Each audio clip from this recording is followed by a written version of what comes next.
Esta es una historia que ocurrió hace mucho tiempo. Una historia que me contó mi amigo Manuel, de cuando él era joven. Resulta que, por aquellos años, mi amigo había emprendido un viaje al sur del país.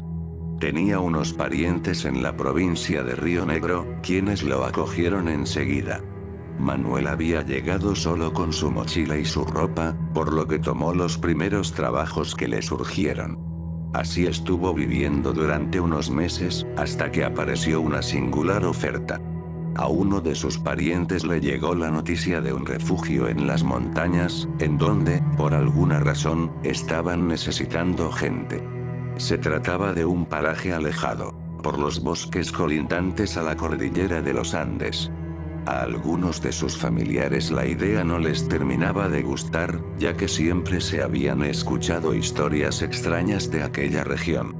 Pero mi amigo no quería seguir siendo una molestia, así que aceptó la idea y partió rumbo a las montañas. Manuel arribó a un pequeño pueblo emplazado al pie de la cordillera. Allí le dieron más información. Según le comentaron, debía subir hacia el oeste, en dirección a un refugio escondido entre la espesura de los árboles patagónicos. Se aseguró de cargar agua suficiente y un poco de comida, y se internó en la montaña. Manuel tuvo que caminar durante casi medio día por un sinuoso sendero. Dios sabrá cuántos kilómetros adentro. Se había levantado una ventisca bastante fresca, y el sol comenzaba a desaparecer en el horizonte, cuando finalmente llegó a lo que debía ser el refugio. Sobre una pequeña explanada, interrumpiendo la densidad del bosque, se esparcían unas modestas construcciones de madera. Manuel se acercó a la más cercana. Y allí, meciéndose en una silla sobre el porche, había un hombre. Fumaba de una pipa y estaba tapado con un poncho. En la cabeza llevaba un sombrero, el cual inclinó a modo de saludo cuando vio aproximarse a Manuel. «Buenas noches», dijo el hombre.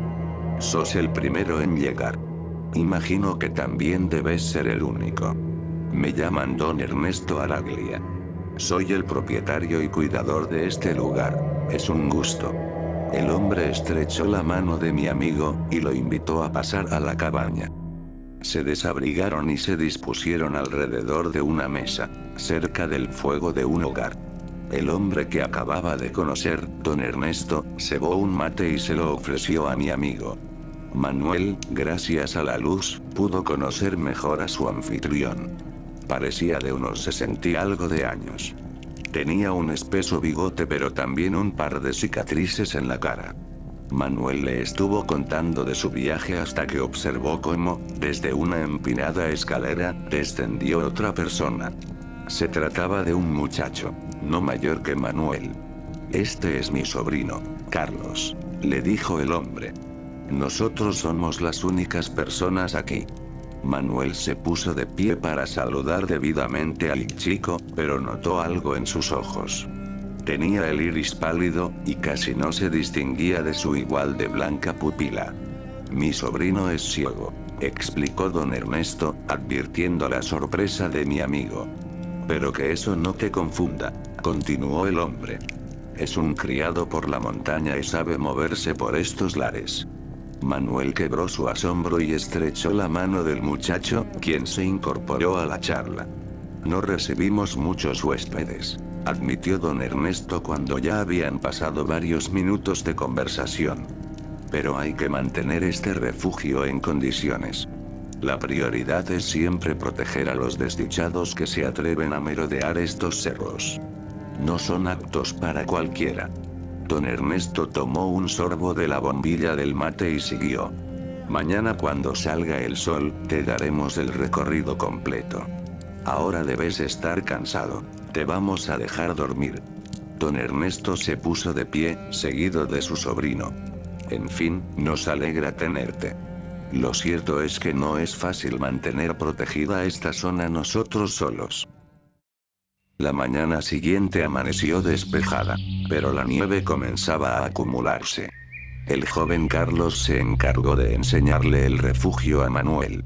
Exploraron el terreno adyacente a la cabaña. Recorrieron el cobertizo, donde tenían el depósito y un taller, luego fueron hasta donde estaban ubicadas las letrinas y el tanque de agua. Manuel se quedó mirando los alrededores. En verdad no había más sitio a donde ir, salvo un punto. Mi amigo no recuerda con exactitud la distancia, quizás unos 200 metros, que había entre ellos y un edificio a lo lejos. Era alto y ancho, a diferencia de las demás edificaciones. Ese es el establo, le explicó Carlos. Pero ahora mismo está vacío.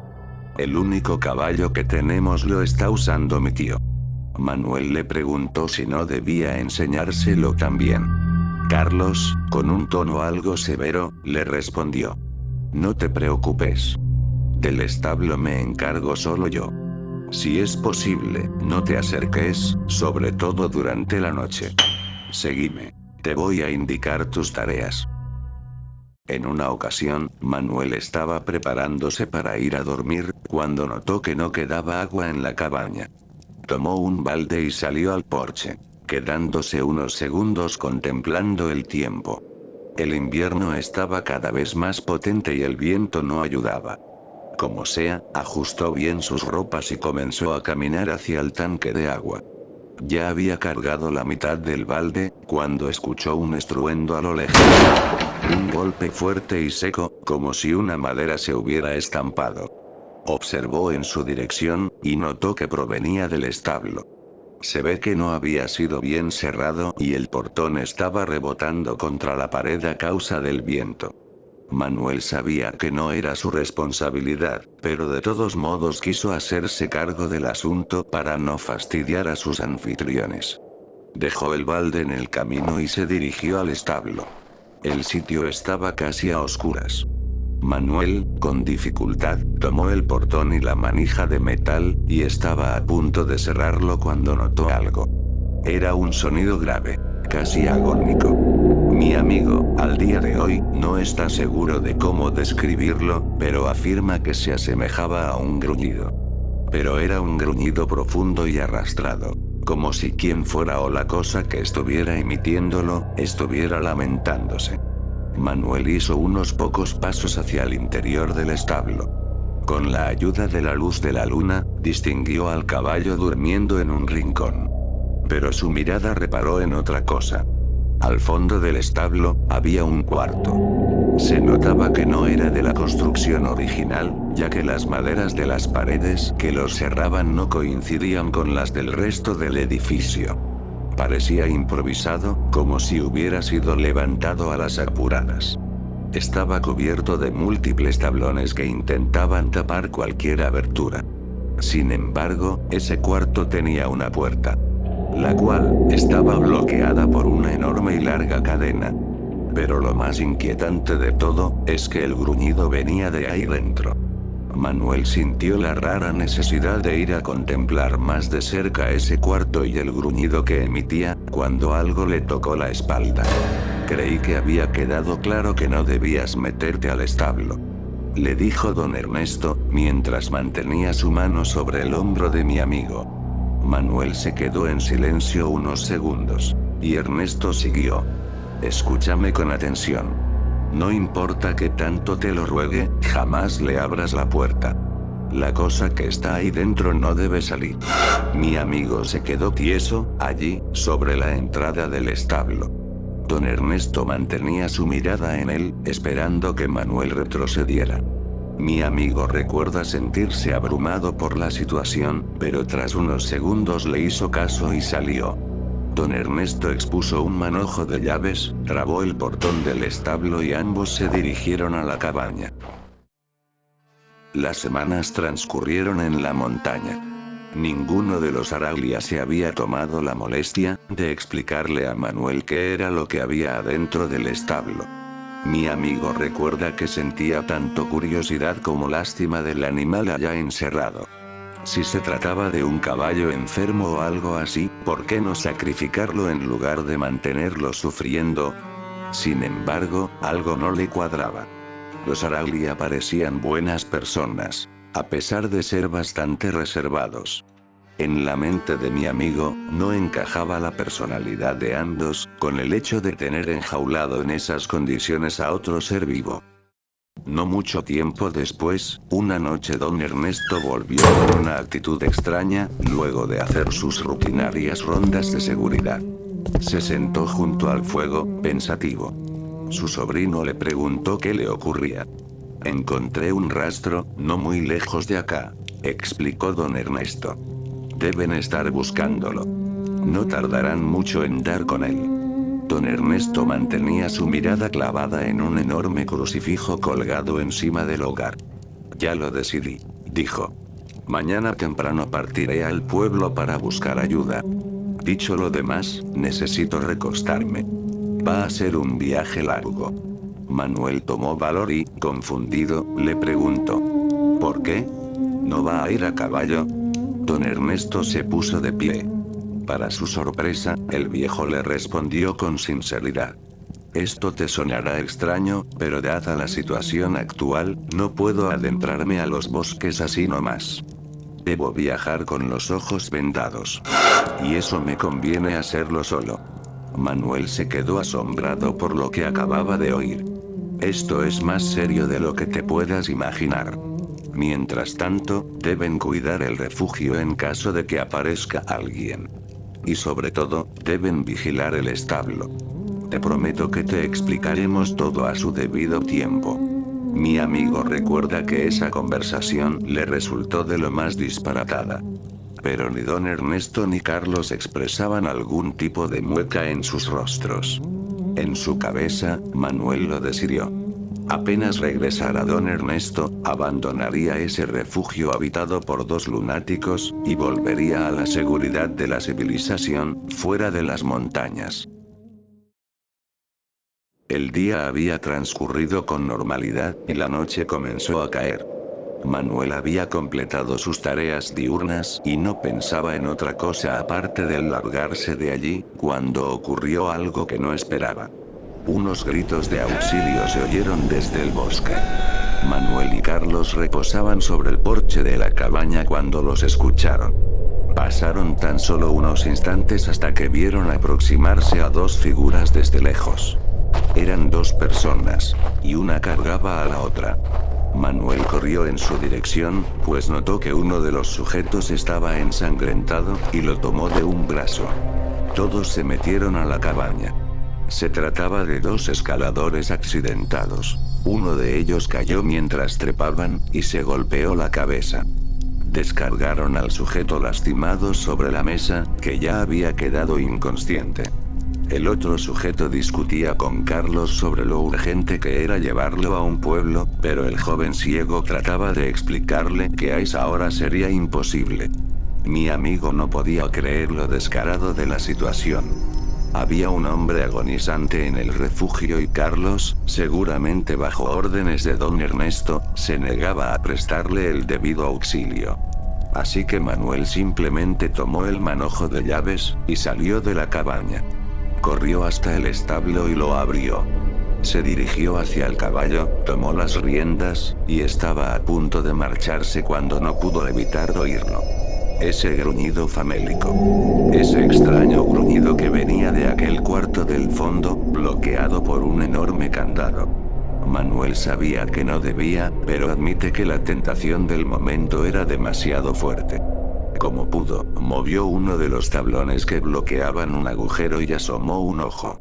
En un rincón de ese oscuro cuarto, observó lo que creía que era un animal agazapado, el animal más inquietante que jamás había visto en su vida. Parecía tener el torso de una gran bestia, como de un caballo, robusto y peludo. Su cabeza era alargada, como si de un hocico se tratase, pero de ella se desprendían una multitud de horribles colmillos. Parecían brotar de su piel, y giraban en todas las direcciones, incluso atravesando la propia carne del animal. Sus ojos eran redondos y brillantes, y tenía la boca abierta, como si estuviera sufriendo de algo. Manuel no pudo evitar echar un gemido de espanto, pero eso lo delató. El animal se giró y su mirada se encontró con la de mi amigo. Manuel cayó al suelo, del horror que le producía mirar esa cosa. La criatura ya no gruñía. Ahora se abalanzó contra la puerta del cuarto, emitiendo unos chillidos tan espeluznantes que Manuel salió despavorido del establo. Cuando llegó a la cabaña, Carlos lo enfrentó. Pero Manuel estaba tan abrumado que no podía contestarle coherentemente. Tan solo mencionó que había ido en busca del caballo cuando el escalador lo interrumpió. Le preguntó que dónde estaba ese establo sobre el que mi amigo balbuceaba. Carlos intentó detenerlo pero fue demasiado tarde. El escalador salió a toda prisa de la cabaña. Carlos, en lugar de ir tras él, se quedó quieto. Afuera, se oyó un grito desgarrador. «Ya están aquí», dijo Carlos en voz alta, resignado. «Los está llamando». Carlos se apresuró en trancar la puerta de la cabaña y en apagar el fuego del hogar. «Hagas lo que hagas», le dijo Carlos, «no los mires a los ojos. Están afuera de la cabaña, esperándonos».